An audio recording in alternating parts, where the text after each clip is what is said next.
inshuti bagenzi namwe bakunzi ba radio televiziyo Inkinzo ijwi ry'ibiyaga binini, turabahaye ikaze tubaramutsa tubifuriza kuroranirwa aho muri hose mu byanyu no mu banyu. Uno munsi tugarutse kuri televiziyo tuje kugira ngo turabire hamwe ibijanye n'iraswa rya Perezida Donald Trump, umukandida ariko ariyamamariza kurongora Amerika, ndetse akaba yarabaye n'umukuru w'igihugu ca Amerika muri manda yaheze, aho yatsinze amatora na Joe Biden. Rero ejo mu gihe ariko ariyamamariza muri Pennsylvania, hari umusore yamurashe ari muri etage hejuru akoresheje inkoho za zindi ziba zifise linete, aratumbereza ariko Imana irakinga, arasa ku gutwi. Trump Imana iramurokora ntiyitaba Imana. Turashimye rero yuko Imana yahabaye. Ndibaza ko abanywanyi mwese ba Trump aho muri ku isi ko mwese munezerewe ko Imana yaraye imurokoye urwo rupfu, ndetse abasenga twese tukaba twosenga dushima Imana yuko Trump Imana yamurokoye, hanyuma tugasenga dusaba Imana ngo imukize kugira ngo abandanye aje kwiyamamaza ahandi atari bwaje, kandi tumwifuriza intsinzi y'ijana kwijana kugira ngo agaruke kurongora Amerika. Reka rero turabire hamwe impamvu itumye tuza muri studio za radio televiziyo Inkinzo ijwi ry'ibiyaga binini. Donald Trump ni umunyamerika afise ubutunzi buhagije, aho mbere igihe yaja ku butegetsi indege yagenderamo y'igihugu iri munsi cyane y'indege ya Trump yiwe ku giti ciwe yagenderamo we nyine.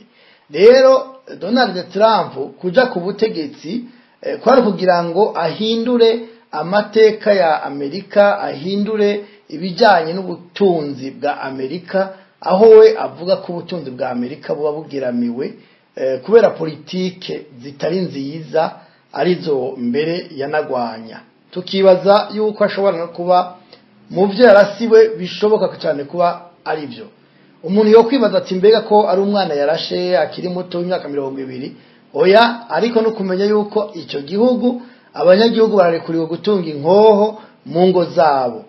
Hari rero abaperezida benshi bamaze kuraswa muri icyo gihugu ca Amerika, mbere benshi ntihamenyekane n'ababishe n'impamvu babishe, aho twovuga nk'umuperezida yitwa Kennedy yarashwe n'umwana w'imyaka 16. Kugeza uyu munsi ntibavuga ico yarasiwe. Umuntu yoshaka kuyumvira kimwe cyangwa ikindi, ariko ibyo ntibituma umuti uboneka. Aho tuvuga uti mbega uwarashe Donald Trump wewe azomenyekana impamvu yamurashe? Biragoye, nubwo bashobora kubirondera bakabimenya, biragoye kuvyemeza 100%, kuko uwamurashe bivugwa ko nawe yaciye araswa uwo mwanya ahasiga ubuzima. Rero kuba Trump yarashwe, umuntu yo kwiyumvira impamvu zitari nke afatiye kuri politike yiwe itomoye irashe kubijanye n'ubutunzi.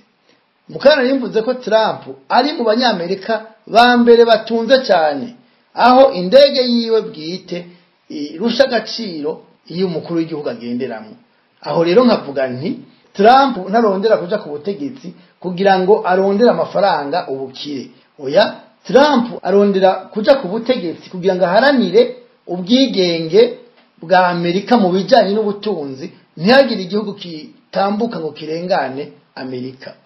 Waho rero aravuga iki? Aravuga muri politike yiwe, aravuga yuko ashoboye gutsinda amatora azoca akura Amerika muri OTAN, aho avuga yuko OTAN Amerika irimwo iri kumwe n'ibihugu bya Burayi, Amerika itanga amafaranga 70% y'amafaranga akenewe muri OTAN atangwa na Amerika. Rero akavuga ati ayo mafaranga ni menshi kuko OTAN ntakidufasha twebwe, ni twebwe tuyifasha, rero ntitwotanga amahera menshi kubarusha abanyaburaya nabo nibatanga amafaranga atunganye, kuko twebwe dutanga amahera menshi cyane, 75% ni menshi. Ico rero kikaba kiri mu byotuma ashobora kuraswa. Ni umuntu wese kubideha, kuko jewe ico mvuga kuri ibi impamvu naje no muri kino kiganiro nuko iraswa rya Trump hamwe ryo barifatiye kubijanye no gukura Amerika muri OTAN byoca bihura cyane n'intambara ziri muri Afrika cyane cyane mu gihugu kibanye ca Kongo mu burasirazuba bwa Kongo, aho usanga Amerika itanga amategeko muri Kongo kandi Amerika ntihanura na Kongo irikirenganya bamwe mu bwoko bw'abanyagihugu irongoye bari mu buseruko bwa Kongo, aho biciga ubusa bazira uko bavutse, bazira nuko bafatiwe muri Kongo igihe cyo gucibwa kw'imbibi. Aho rero nkavuga nti hamwe Trump atsinze amatora akaca akura Amerika muri OTAN, Afrika yobirikira dohorerwa amagorwa n'amahano irimwo ishigwamwo n'abakolonije Afrika. Barundi kazi banyafrika abantu bo mu biyaga binini mubimenye ko hamwe OTAN Amerika ivuye muri OTAN, Amerika sigashoza ntambara ku bindi bihugu, ariko ibihugu byakolonije Afrika ni gashoza ntambara, bama bahagaze bateza intambara mu bihugu byacu bya Afrika. Rero nkavuga nti Trump hamwe cyo cyumviro yogikomeza kandi ndamwemera iyo avuze ikintu aragikora. Mwibuke igihe yari perezida wa Amerika bari mu nama ya Nations Unies ya ONU, hanyuma avuga yuko umugwa mukuru wa Israel wohinduka ukajaho ugomba kuja.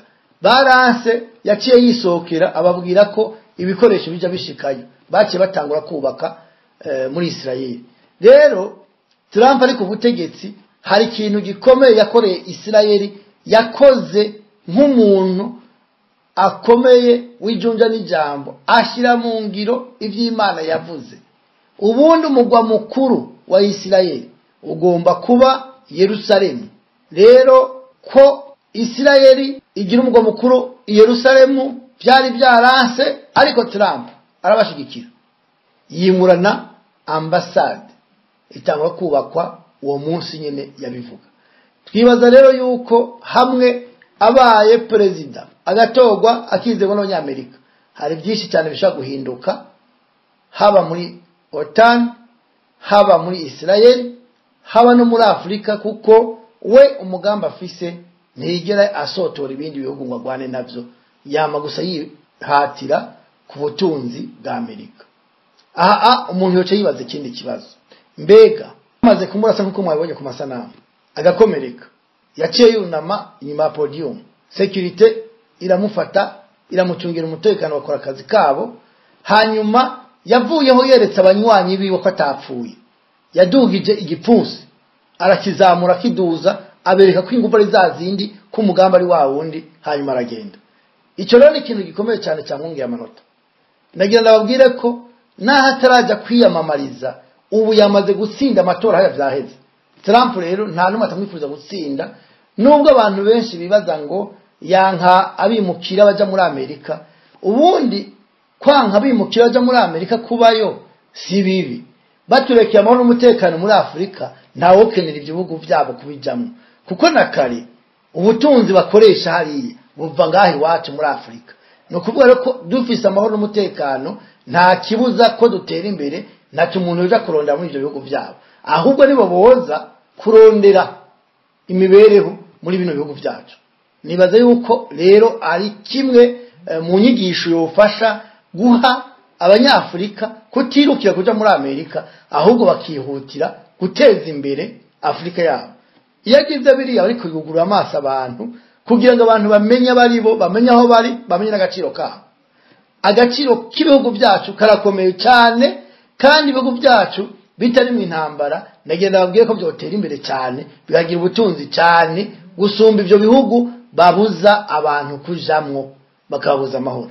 Rero twese hamwe dusabire Trump gukira n'ingoga kugira ngo asubire kuja kwiyamamaza, hanyuma maze mu gutsinda azotsinde ipfupfu Joe Biden, maze aramuswa igihugu cya Amerika, ahindura amateka ku isi, akura akajagari k'ibihugu byama byihutira kurenganya abandi biyica abaperezida bishatse. Kuko no bakarorero Gaddafi yishwe nande si OTAN, ninde arondera kwica abaperezida muri Afrika si OTAN none uyu muntu avuze ati ave muri OTAN dukwiye kumushigikira avuye muri OTAN yafise amafaranga yokoresha kugira ngo gwanye ntibishoboka ubu OTAN ifise ikibazo gikomeye cy'Uburusiya cha Vladimir Putin imitira ranze ntibabone iyo baja niyo bava hamwe rero Trump aciye abivamwo no kuvuga ngo OTAN yabitsinzwe baca baguma mu bihugu byabo baramutekano wabo ntibasa no kuja kwisuka mu by'Uburusiya twebwe dukeneye n'amahoro ku bantu bose ibihugu byacu birakeneye amahoro nta gihugu gisumba ikindi ku isi ibihugu byose byari kufise ubusugire bwavyo bifise ubwigenge bwavyo bigomba kubahirizwa niyo mpamvu dusaba ko umuntu wese aronderera amahoro igihugu ciwe kandi akarondera amahoro ubona akaba ari ibyo arondera amahoro ibindi bihugu nibaza ko uyu muntu ari gukurikira kandi akwiye gushigikirwa ngasaba abantu bose baba muri Amerika